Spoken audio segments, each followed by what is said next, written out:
En train d'introduire la manifestation de Je me répète, il était sur le point d'introduire la personne qui regorge toute prophétie dans la Bible. La Bible dit, il dit qu'au milieu de vous, il y a quelqu'un que vous ne connaissez pas. Mais moi, je le connais et je ne suis pas digne de délier le courroie de ses souliers. En présentant Jésus, Jean est en train de l'adorer.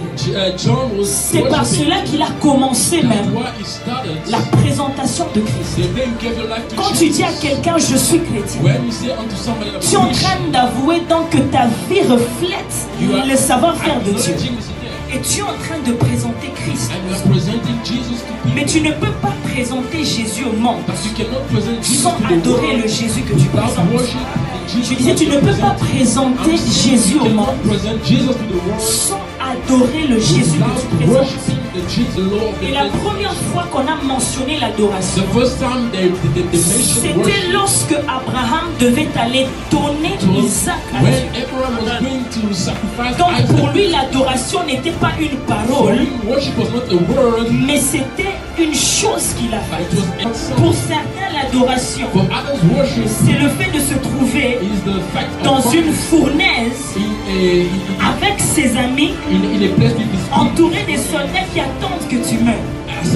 L'adoration pour Joseph, c'était l'habit qui était resté dans la main de la femme de Potiphar.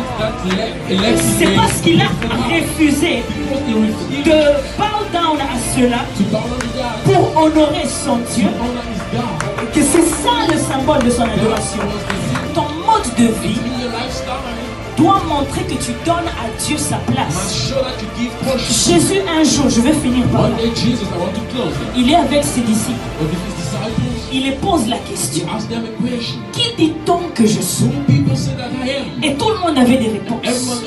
On dit que tu es Élie, on dit que tu es prophète, on dit que tu es DJ, on dit que tu es ceci. Les on dit n'importe pas Dieu dans l'adoration. Mais Pierre dit, tu es le Messie, le Fils de Dieu. Et Jésus répond, ce n'est ni la chair ni le sang qui te révèle ces choses. Voilà pourquoi l'adoration c'est en esprit et en vérité. Parce qu'il n'y a rien dans ce monde qui t'emmène à adorer mieux que Dieu lui-même. Et c'est pourquoi Jésus dit, tu es pierre. Sur cette pierre, je vais bâtir mon église. Dieu bâtit sur des adorateurs. Les adorateurs ont la fondation qu'il faut pour construire la vie en Jésus. Et pour adorer, tu dois connaître ce Dieu-là.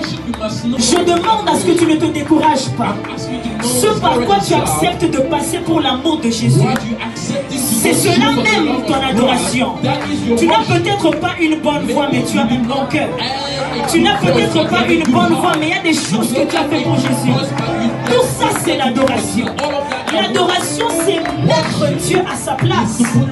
Et tu ne peux pas présenter Jésus au monde sans l'adorer. Parce que sinon, tu présentes un Dieu qui est inférieur à certaines choses. Dis à ton voisin, dis, vis l'adoration.